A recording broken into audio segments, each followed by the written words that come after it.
Palavra da Verdade, a exposição bíblica com Hernandes Dias Lopes. Eu peço que você se assente, por gentileza, e abra sua Bíblia comigo no Evangelho de Jesus Cristo, conforme o relato de João, no capítulo 1. João, capítulo 1. E nós faremos a leitura do verso 1 ao verso 14. Eu só peço que depois que lermos o texto, você não feche mais a sua Bíblia, para que você acompanhe conosco a exposição desta passagem.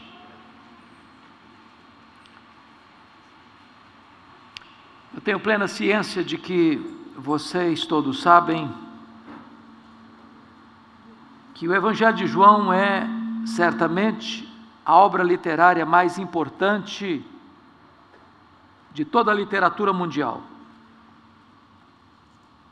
Nenhum livro jamais foi tão traduzido para outros idiomas e tão largamente distribuído como o Evangelho de João. Já passam de 4 bilhões de exemplares. Este Evangelho foi escrito no final do 1º século, quando os outros evangelhos, chamados sinóticos, Mateus, Marcos e Lucas, já circulavam na igreja por mais de 20 anos. Este evangelho foi escrito quando todos os demais apóstolos já estavam mortos, e mortos pelo viés do martírio. João escreveu este evangelho para defender a fé cristã de um ataque frontal, de uma heresia perigosa, que quase devasta a igreja dos 3 primeiros séculos, chamado de gnosticismo.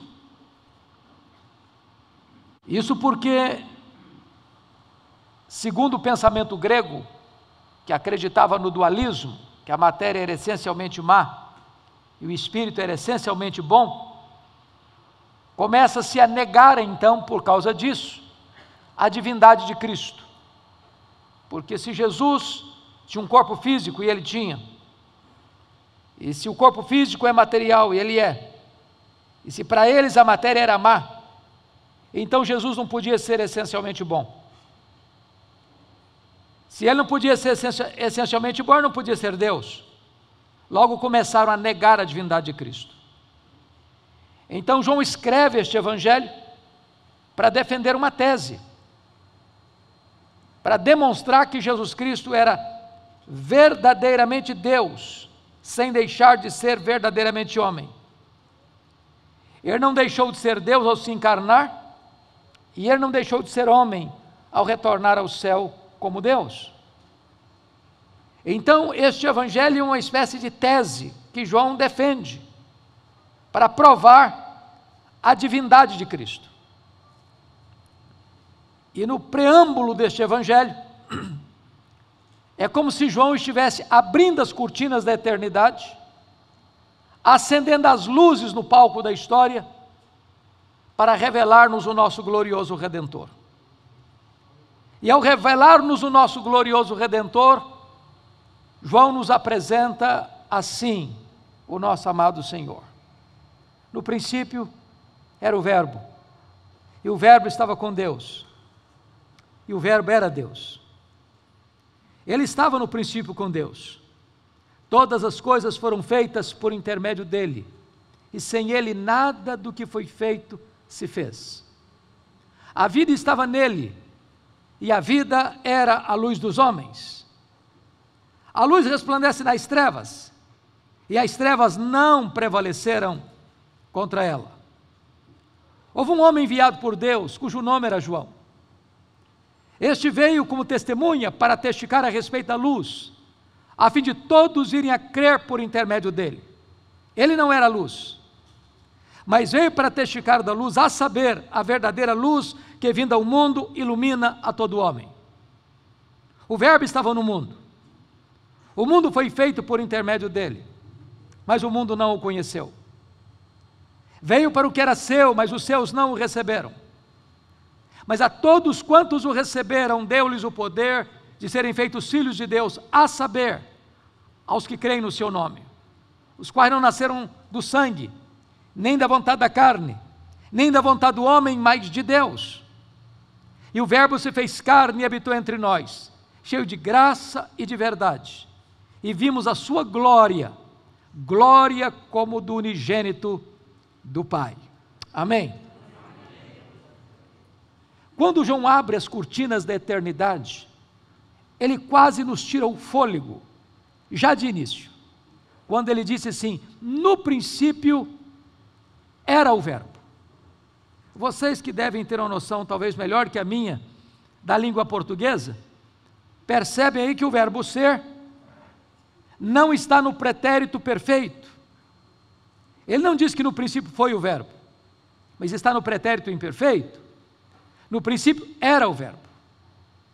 Isso significa que quando tudo teve um princípio, e diz a Bíblia em Gênesis 1:1, que no princípio criou Deus os céus e a terra, o verbo já existia.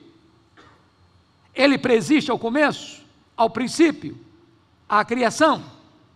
Se ele preexiste ao princípio, significa que ele é eterno. E eternidade é um atributo exclusivo de Deus. Em 1978 eu li um livro, difícil de ler, necessário de ser lido, As Categorias de Aristóteles.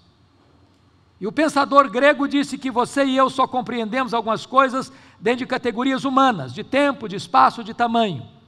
Eu entendo um pouquinho de tempo, mas de eternidade não. E eu explico.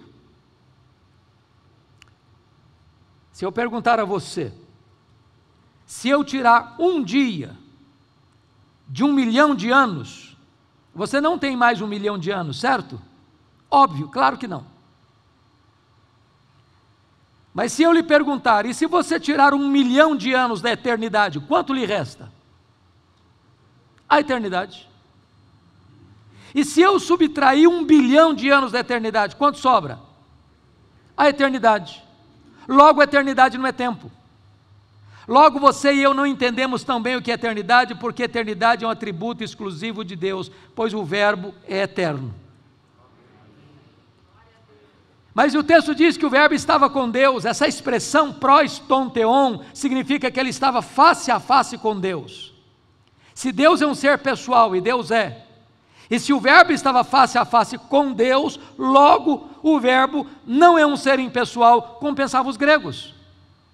O Verbo é um ser pessoal, da mesma essência e da mesma substância de Deus.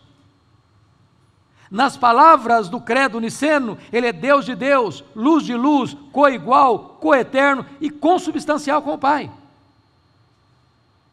Mas João conclui assim: e o Verbo era Deus.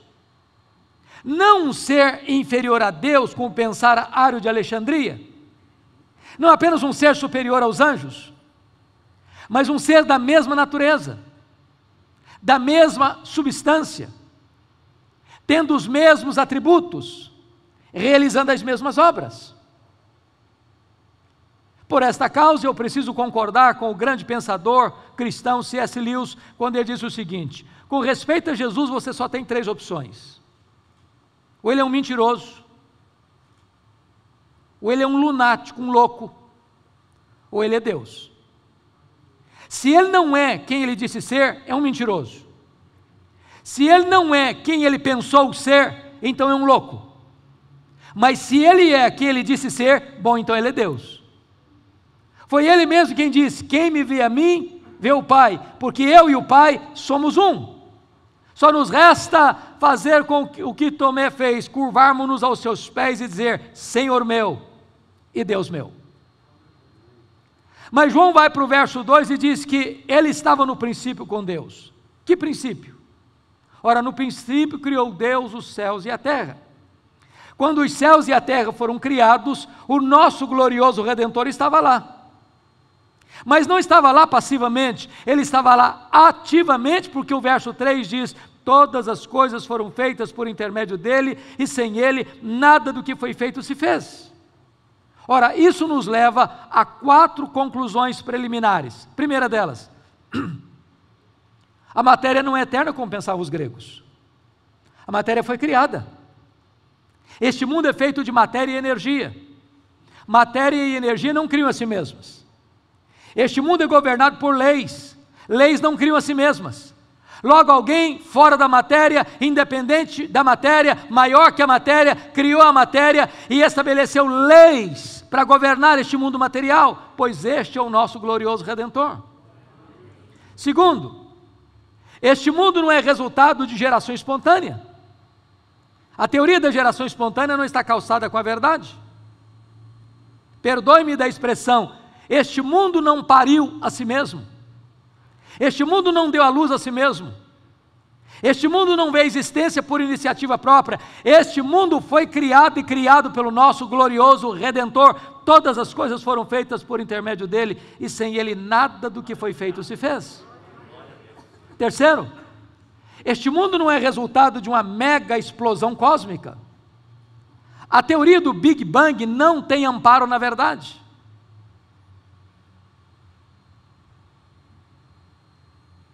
A desordem não produz a ordem.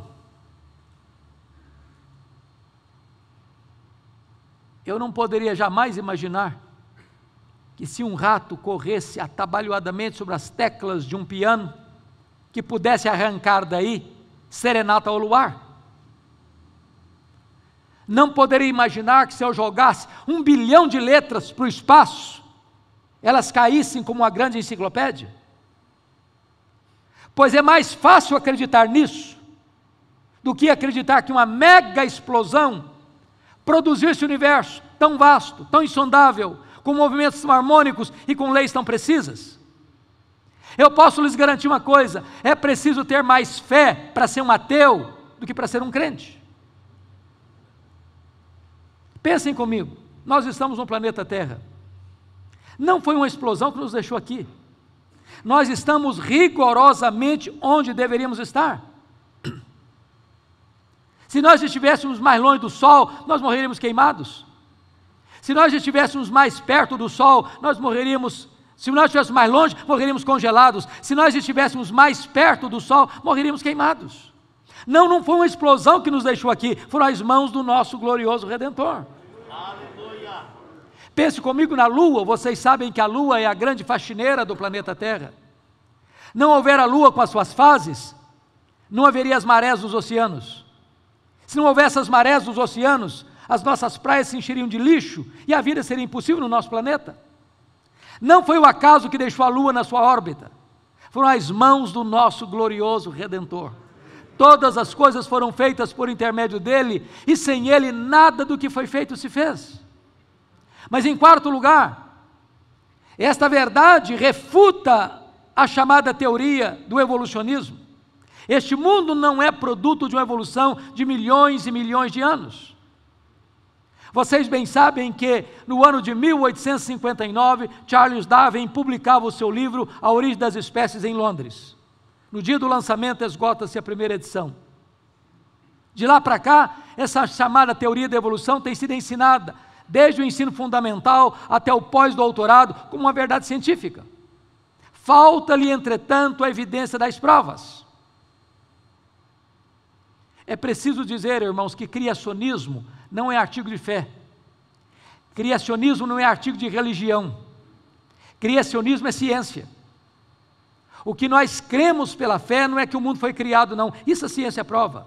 O que nós cremos pela fé é que este mundo que foi criado pelo nosso glorioso Redentor.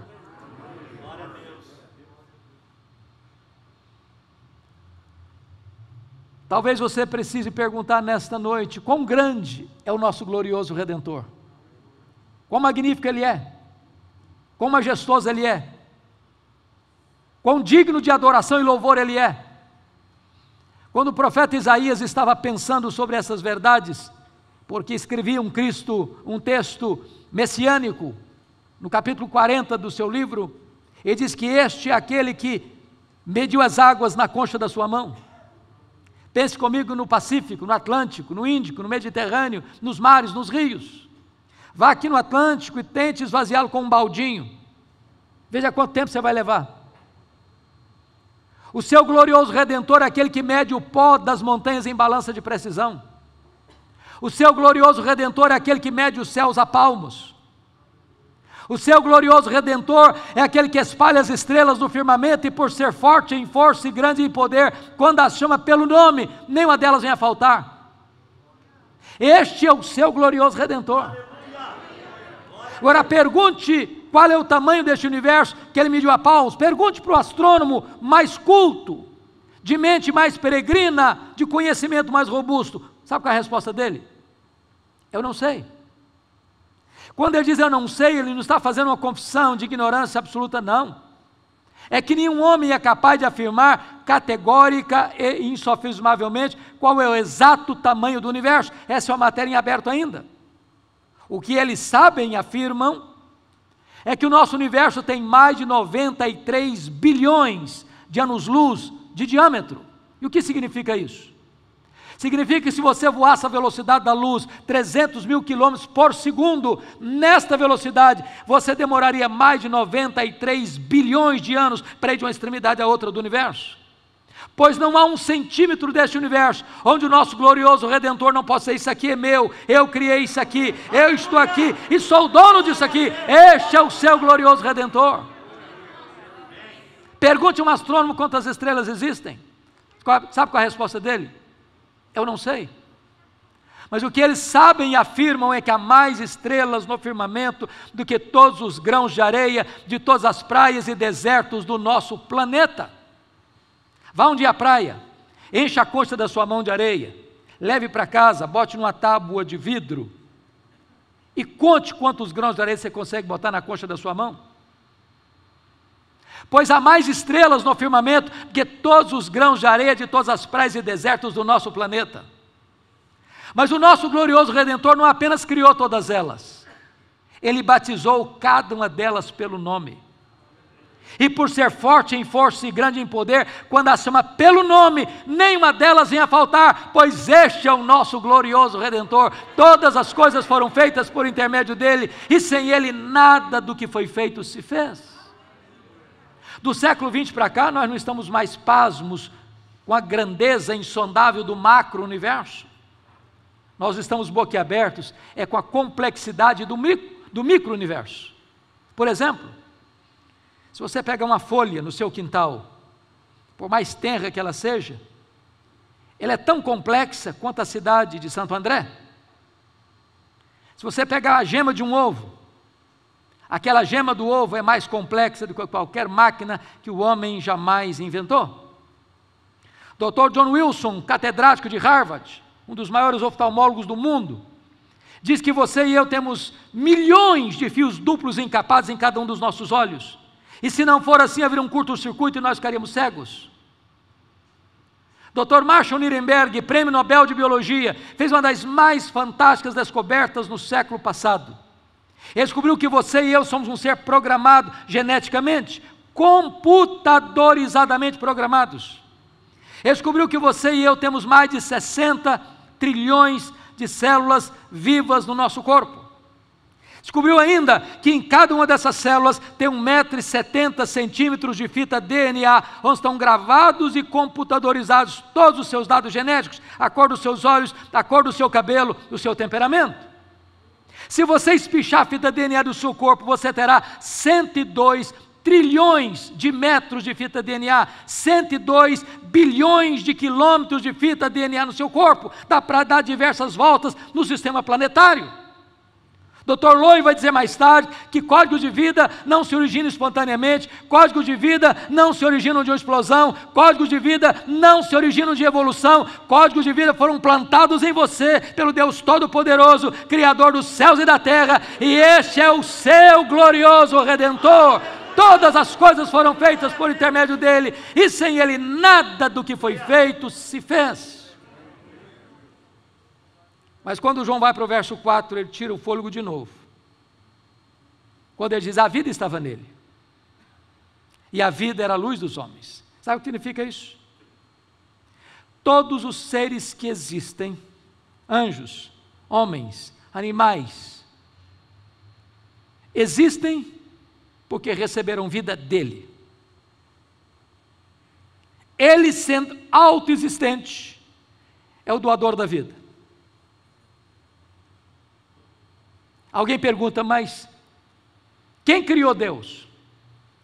E a resposta é ninguém, ele não foi criado, ele é o Criador. Mas alguém pergunta, mas quando ele passou a existir? Não, ele não passou a existir, ele é o Pai da eternidade. O simples fato de você e eu estarmos aqui nesta noite é prova que Ele existe, porque nele vivemos, nos movemos e existimos. Ele quem nos dá a respiração e tudo mais. Ele é o autor da vida, Ele é o doador da vida, vida física, vida biológica e sobretudo vida espiritual. Essa luz resplandece nas trevas, e as trevas não prevaleceram contra ela. Não tem mentira, não tem engano, não tem filosofia errada, não tem heresia terrível gerada na sucursal do inferno que possa abalar o nosso glorioso Redentor. As trevas, ao chegarem diante da luz, elas não podem prevalecer. Eu nunca vi a luz ter medo das trevas. A luz acendeu, a treva acaba, a treva tem que ir embora. Quando Jesus chega, Ele é o libertador, Ele é o salvador, Ele é o redentor, Ele pode de todas as coisas. As trevas têm que bater em retirada. Ele é a luz que vindo ao mundo ilumina a todo homem. Eu disse a vocês que João escreveu este evangelho para defender uma tese. Qual tese mesmo? Jesus Cristo é verdadeiramente Deus. E até aqui, no verso de 1 a 5, João provou essa tese de duas maneiras. Primeiro, Ele é Deus, porque tem os mesmos atributos de Deus. Ele é eterno, Ele é pessoal, Ele é divino, Ele é autoexistente. Mas em segundo lugar, Ele é Deus, porque Ele realiza as mesmas obras de Deus. Ele é o Criador, Ele é o doador da vida, Ele é o mantenedor da vida.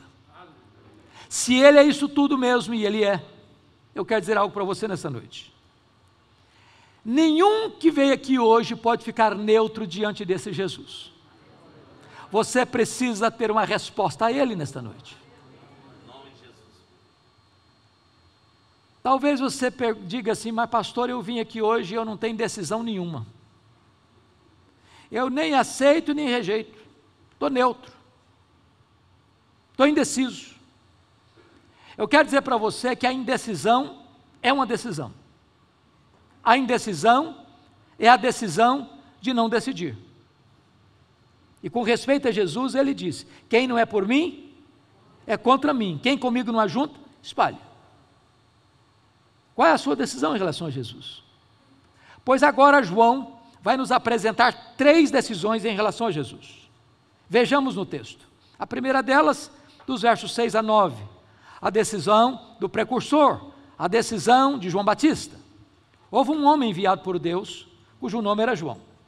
Este veio como testemunha para testificar a respeito da luz, a fim de todos irem a crer por intermédio dele. Ele não era luz, mas veio para testificar da luz, a saber, a verdadeira luz que vinda ao mundo ilumina a todo homem.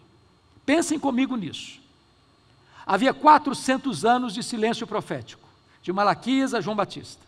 Tinha templo, tinha culto, tinha música, tinha sacrifícios, tinha festas, mas não tinha palavra de Deus.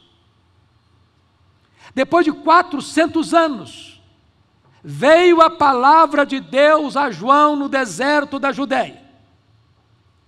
E diz a Bíblia que as multidões vêm das cidades, das aldeias, das vilas, ao deserto da Judéia, porque João pregava batismo de arrependimento para a remissão de pecados.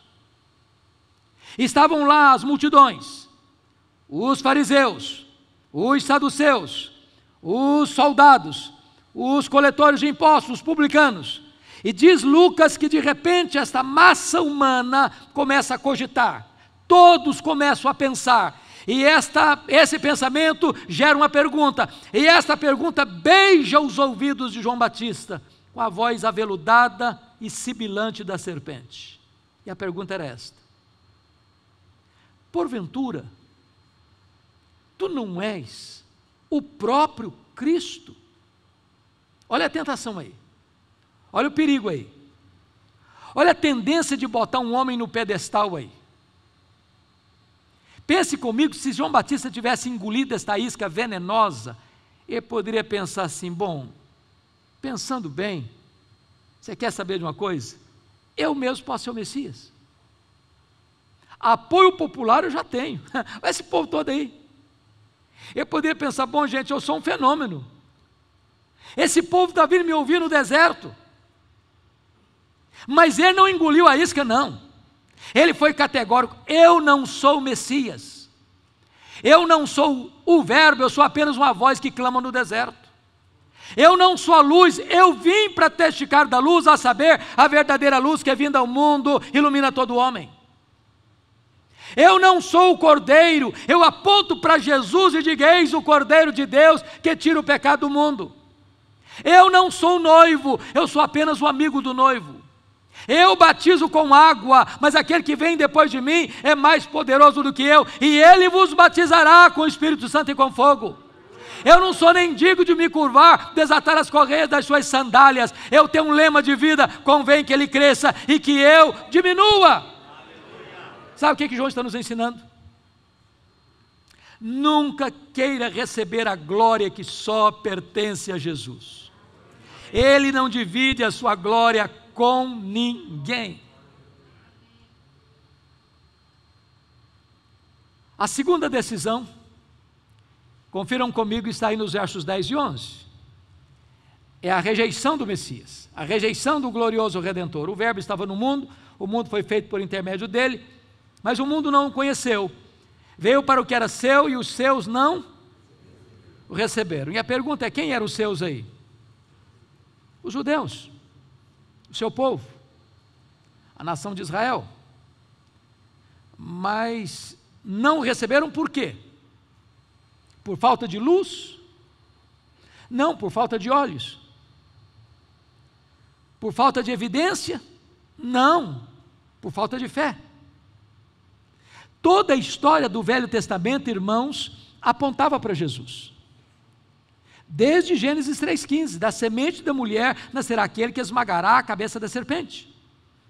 Os patriarcas falaram dele, os profetas apontaram para ele.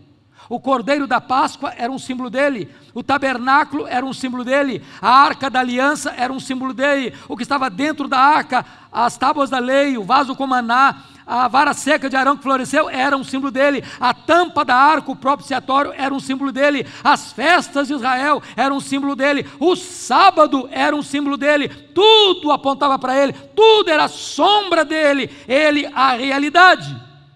Na plenitude dos tempos, ele veio, nascido de mulher, nascido sob a lei, para ser o nosso Redentor. Ele andou entre nós, fazendo bem, os cegos viram, os surdos ouviram, os mudos falaram, os coxos andaram, os mortos ressuscitaram, e por todo lado, ele libertava os cativos do diabo, ele demonstrou o poder de Deus, mas os seus não o receberam. É triste, quando pessoas têm tantas evidências da verdade, e tapa os ouvidos da alma esta verdade. Cuidado para que o seu conhecimento não endureça o seu coração. Uma das tristezas que tenho é que, apesar de ir a Israel, e Deus tem me dado o privilégio de todo ano levar uma caravana lá, é chegar lá e perceber que eles estão aguardando ainda a chegada do Messias.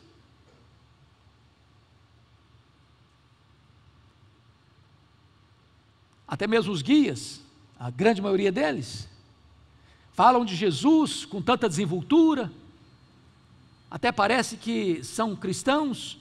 Aí você chama a parte da pessoa e diz, mas e para você, quem é Jesus? Eles, não, é uma pessoa importante, mas ele não é o Messias. O que é pior? Tem muitas pessoas indo para Israel, irmãos, e voltando pior. Fazem da viagem a Israel uma espécie de peregrinação mística. Pasmem vocês, tem gente que traz pedra na mala pagando cota extra, taxa extra, pedra, só pedra. Tem gente que traz água do Jordão. Tem gente que traz óleo ungido de Israel, como se o óleo de Israel tivesse um efeito milagroso. Misticismo puro. Tem muitas igrejas hoje que estão importando o culto judaico para dentro do culto cristão e achando que isso é o suprassumo do avanço espiritual. É retrocesso. É só ler Hebreus. Por que Hebreus foi escrito? Hebreus foi escrito porque muitos judeus, convertidos ao cristianismo, abandonaram o judaísmo, abraçaram o cristianismo, e agora chegou a perseguição, e muitos desses judeus crentes em Cristo estão retornando ao judaísmo com medo da perseguição, e o autor aos Hebreus diz para ele o seguinte: olha, abandonar a Cristo e voltar para o judaísmo é um caminho de morte, é um caminho de apostasia, porque Jesus é melhor do que os profetas, porque Jesus é melhor do que os anjos, porque Jesus é melhor do que Moisés, porque Jesus é melhor do que Arão, porque Jesus é melhor do que Josué, porque o sacrifício de Jesus é melhor do que o sacrifício judaico, porque a nova aliança é superior à velha aliança, porque o sacerdócio segundo a ordem de Melquisedeque é superior à ordem araônica. Jesus é o melhor e Ele nos basta. Mas bendito seja Deus, encontramos aqui a terceira decisão. Confiram comigo nos versos 12 e 13. É a aceitação de Jesus. Mas a todos quantos o receberam, deu-lhes o poder de serem feitos filhos de Deus, a saber, aos que creem no seu nome. Irmãos amados, quando estiver lendo a sua Bíblia, por favor, preste atenção nas conjunções adversativas. Mas, porém, entretanto, todavia. Ele está contrastando o que disse antes com o que vai dizer agora.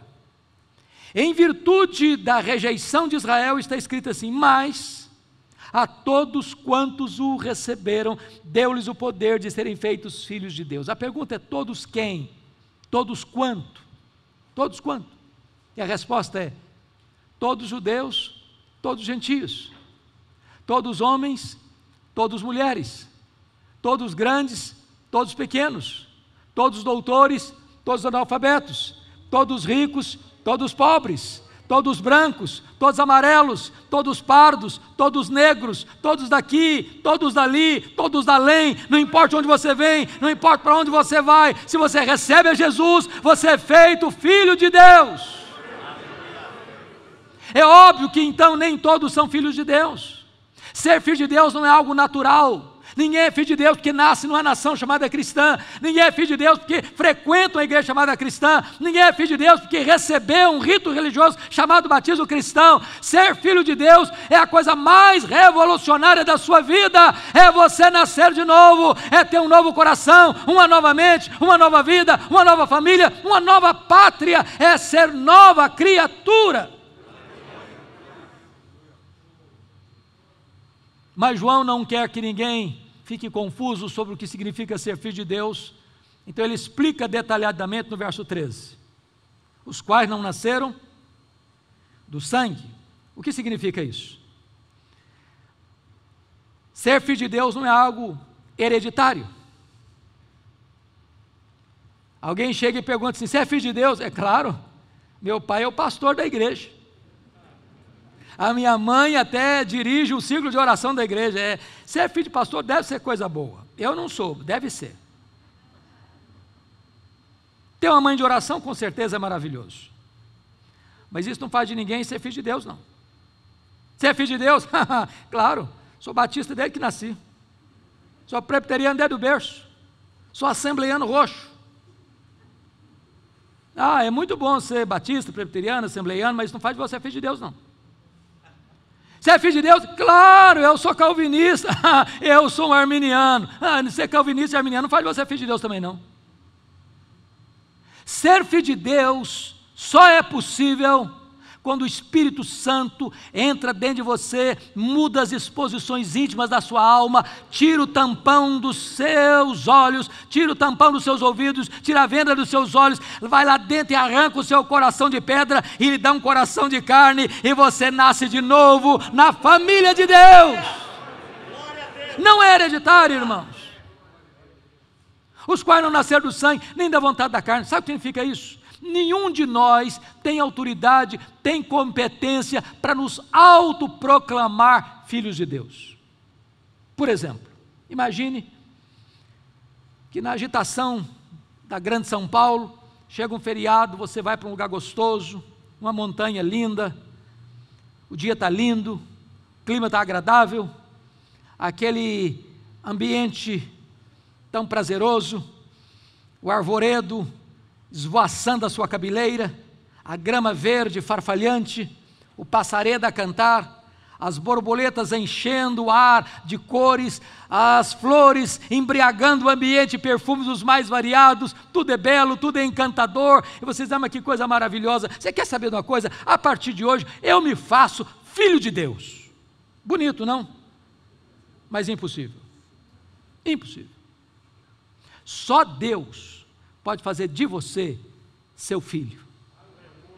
A salvação não está nem na sua mão, nem na minha mão, nem na mão do pastor, nem na mão da igreja. A salvação pertence a Deus. Só Ele pode nos fazer seus filhos. A quem Ele faz não é o rico, não é o pobre, não é o doutor, não é o analfabeto, não é este, não é aquele. É somente todo aquele que receber a Jesus, o seu Filho, como Salvador e Senhor. A esse Deus dá o poder de ser seu filho. Mas em terceiro lugar, os quais não nasceram do sangue, nem da vontade da carne, nem da vontade do homem. Sabe o que significa isso? Nenhum ser humano, por mais ilustre, tem competência para dizer para você, seja filho de Deus. Nem Paulo, nem Pedro, nem Maria, nem os profetas, nem os apóstolos, nem os pais da igreja, nem os reformadores, nem os avivalistas, nem o pastor, nem o missionário, nem o bispo, nem o sacerdote, nem a igreja, nem a denominação, nem qualquer concílio eclesiástico tem esse poder. Só o próprio Deus pode fazer de você seu filho. A todos quantos o receberam, deu-lhes o poder de serem feitos filhos de Deus. Pois bem, João termina agora nos levando para o último versículo, para revelar-nos o maior mistério do cristianismo. Atanásio, que derrotou as teses heréticas de Ario, no primeiro concílio geral da igreja em Niceia, em 325, escreveu um livro sobre encarnação, e ele diz que a encarnação do verbo é o maior mistério do cristianismo. Se não, vejamos. O que é que está escrito aí? E o verbo se fez carne. A pergunta é, que verbo?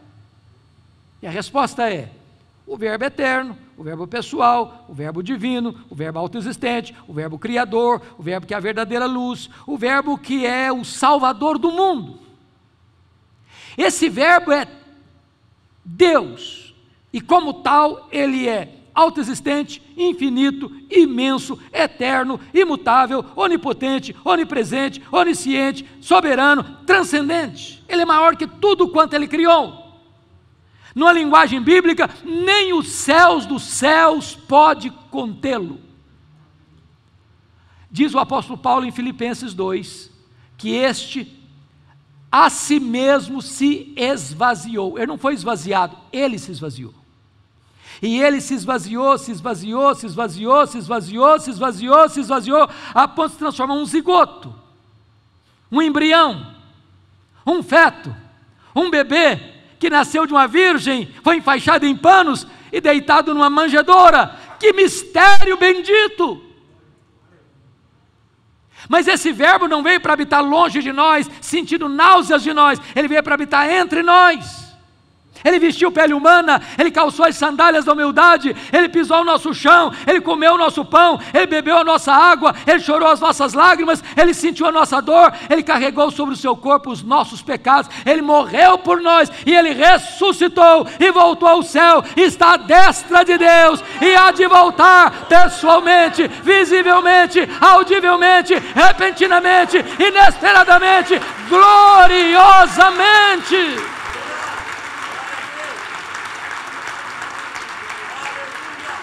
Mas ele habitou entre nós, não cheio de justiça e juízo, porque ele nos fulminaria. Amados irmãos, ai de nós se pensarmos que nós somos bons. A Bíblia nos diz que o melhor de nós, as nossas justiças, aos olhos dele não passam de trapos, de imundície.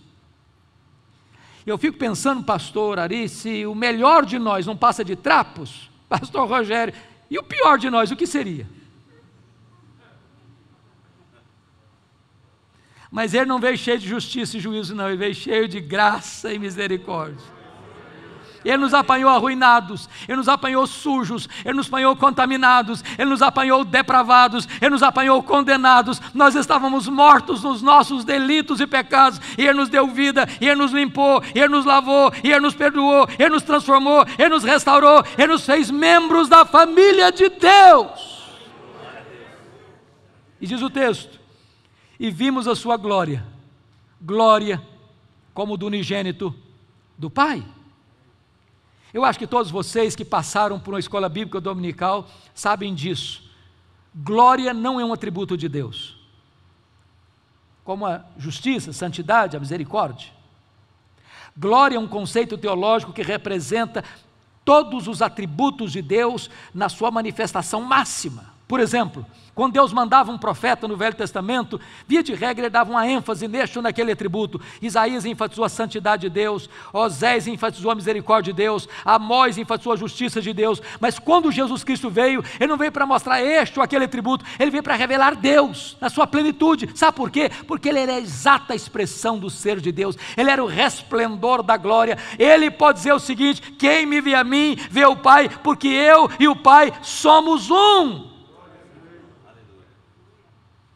Bom, disse para vocês que João escreveu este evangelho para provar uma tese. Qual tese? Jesus Cristo é verdadeiramente Deus. Ele provou a tese de duas maneiras. Ele é Deus porque tem os mesmos atributos, Ele é Deus porque realiza as mesmas obras. Sabe o que me encanta? É que João vai seguir a mesma metodologia no seu evangelho todo. Sabe o que João vai fazer nesse evangelho? Ele vai selecionar 7 milagres que Jesus fez. Por que 7? Porque é o número da perfeição. Com a seguinte evidência: se Ele faz as mesmas obras de Deus, então Ele é Deus. Primeiro milagre, capítulo 2, Ele transforma água em vinho. Segundo milagre, capítulo 4, Ele cura o filho oficial. Terceiro milagre, capítulo 5, Ele cura um paralítico em Betesda. Quarto milagre, Ele multiplica pães e peixes. Quinto milagre, Ele anda sobre o mar. Sexto milagre, Ele cura um cego de nascença. Sétimo milagre, Ele ressuscita Lázaro. Se Ele faz as mesmas obras de Deus, logo Ele é Deus. Mas João vai provar que Ele é Deus porque Ele tem os mesmos atributos de Deus. Sabe o que João vai fazer? Pegar a expressão de João 8,58, antes que Abraão existisse, eu sou. Eu sou é o grande nome de Deus revelado a Moisés, o nome Yahvé, ou Javé, de onde vem a nossa palavra Jeová. Você sabe que Jeová não é propriamente um nome, é a composição de dois nomes que juntando dá Jeová. Você pega as consoantes de Javé, e preste atenção, às vezes você vai ler Javé, outra versão você vai ler Iavé, não tem problema nenhum, é porque no hebraico o I e o J é a mesma letra, então pode traduzir Iavé ou pode traduzir Javé. Você pega as consoantes de Javé com as vogais de Adonai e forma o nome Jeová, pois Jesus é o Jeová do Velho Testamento. O que João vai fazer? Selecionar 7 declarações de Jesus, eu sou. Primeira declaração, João 6,35, eu sou o pão da vida. Segunda declaração, João 8,12, eu sou a luz do mundo. Terceira declaração, João 10,9, eu sou a porta, quem entrar por mim será salvo, entrará e sairá e achará pastagens. Quarta declaração, João 10,11, eu sou o bom pastor dá vida pelas suas ovelhas. Quinta declaração, João 11,25, eu sou a ressurreição e a vida, quem crê em mim não morrerá eternamente. Sexta declaração, João 14,6, eu sou o caminho e a verdade e a vida, e ninguém vem ao Pai senão por mim. Sétima declaração, João 15,1, eu sou a videira verdadeira e o meu Pai é o agricultor. Se Ele tem os mesmos atributos de Deus, logo Ele é Deus. Então está provada a tese de João. Ele é Deus. A grande questão para nós nesta noite, irmãos, é reconhecermos a grandeza do nosso glorioso Redentor. Quão grande Ele é, quão poderoso Ele é, quão magnífico Ele é, quão digno de honra e glória Ele é. A Ele, portanto, nesta noite nós tributamos a honra, a glória, o louvor, o domínio, agora e pelos séculos dos séculos. Que a Ele seja rendida toda a honra nesta noite. Bendito seja o seu nome. Amém.